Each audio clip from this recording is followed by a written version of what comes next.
Dan anak kita, Sebab silakan. kadang-kadang Aileen, kadang-kadang ibu bapa dah tak faham, anak tu cerdik, tapi bila tanya banyak-banyak, kita dah sekat soalan tu. Apa tanya banyak-banyak? Tak apa tanya banyak, tak payah bagi jawapan dan sebagainya. Adakah itu menyebabkan faktor minda anak tu tumpul? Silakan. Terima kasih Ustazah. Sabar. Bismillahirrahmanirrahim. Sebenarnya macam ni kita tak perlu sebagai ibu bapa atau sebagai guru, kita tak perlu menjawab semua soalan mereka. Kita tidak boleh nak jawab semua soalan mereka. Tapi kita tentunya boleh memberi galakan untuk semua soalan. Galakan untuk semua soalan dan jawapan untuk semua soalan tu berbeza. Okay, contohnya begini reaksi ataupun kita boleh kata respon lah. Kita jangan beri reaksi. Reaksi ni maknanya kita seperti macam saya cakap tadi lah, apa nak tanya ni, saya buat itu reaksi.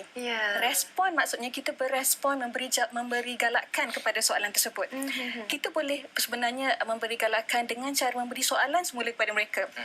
Soalan ni ada macam-macam jenis soalan lah. Soalan untuk informasi, soalan untuk berfikiran secara kritikal. Contoh untuk berfikiran secara kritikal, kita tanya. Misalnya dia cerita tentang kenapa buah kurma, kadang-kadang dia tanya soalan pelik-pelik. Kenapa buah kurma berkedut? Kenapa buah ni tak berkedut? Contohlah kan. So kita punya jawapan, okay, apa jadi kalau buah ni berkedut? Walaupun soalan tu sebenarnya soalan yang merepek juga. Macam soalan berorang juga. Tapi mereka suka sebab kita sebenarnya memberi galakkan, kita terus bertanya, kita sebenarnya memberi respon yang menyeronokkan dengan mereka. Dan juga kita juga beri juga soalan untuk mereka menyelesaikan masalah. Bagi setiap soalan mereka tu, bagi mereka berfikiran secara kritis. Saya lihat tadi contoh Viti yang tadi, Alhamdulillah memang genius betul lah ibu tersebut sebab dia sebenarnya explore, dia meneroka pelbagai learning style ataupun cara pembelajaran anak tersebut. Ada umumnya dibahagikan kepada 3 bahagian, iaitu secara kinestetik, iaitu pergerakan. Kita lihat tadi anak tu bermain, buat macam ni tadi macam-macam kinestetik, dan juga dari segi visual, dan ada juga anak-anak yang lebih kepada pembelajaran secara audio, audio learners, audio visual, dan berbagai mendengar. Ada yang lebih kepada melihat, visual learner. Jadi ibu ni untuk anak yang usia begitu, dia meneroka. Dia tidak tahu apa jenis yang sesuai untuk apa jenis pembelajaran yang sesuai untuk anak tersebut, tapi dia meneroka kesemuanya.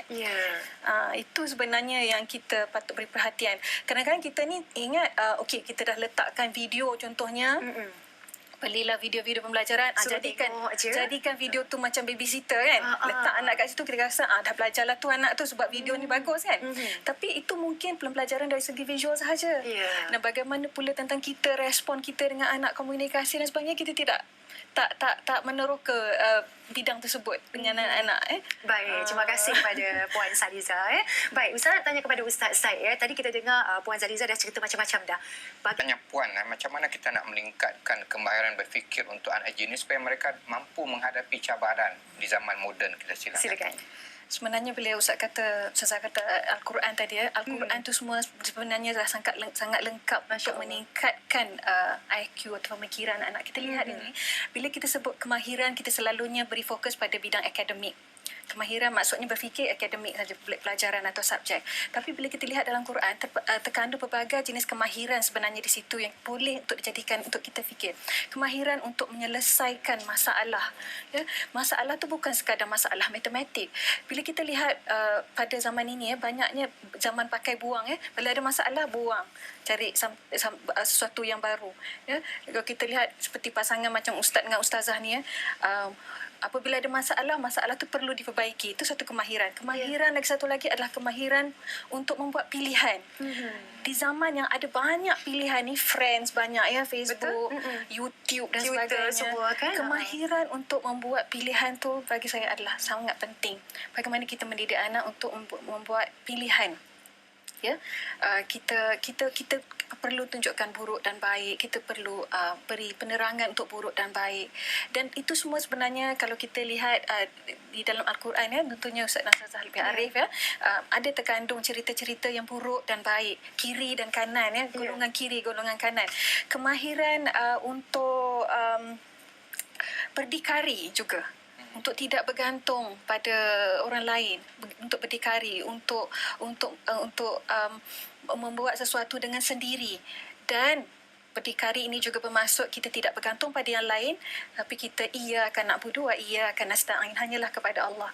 Jadi dengan cara dia bergantung pada Allah itu sendiri, seperti yang terkandung dalam Al-Quran, maknanya mereka sebenarnya akan mengajar diri mereka bahawa mereka harus melakukan sendiri dan bergantung pada Allah.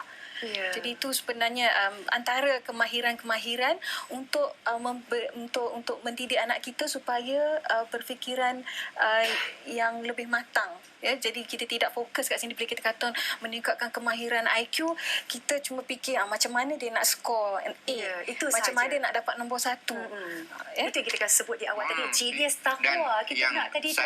anak kita ni dia bijak, dia jenis ni seimbang dunia dan akhirat. Dunia pun hebat, seorang yang profesional, kemudian waktu yang sama sangat kuat beriman kepada Allah, takut dosa pahala yang Said sebut tadi. Silakan. Seandainya Puan Zalizai anak-anak menjadi doktor, menjadi peguam, menjadi pensyarah dan sebagainya, tetapi peguam, pensyarah, doktor yang beriman dan bertakwa kepada Allah, sebab kita tak nak bila kita meninggal dunia nanti kubur mak ayah sepi sebab anak-anaknya cerdik tapi tak boleh baca Al-Quran. Silakan Puan Zalizai.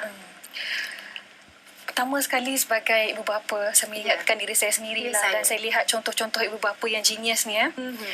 Saya rasa pertama sekali adalah niat kita sebagai bapa.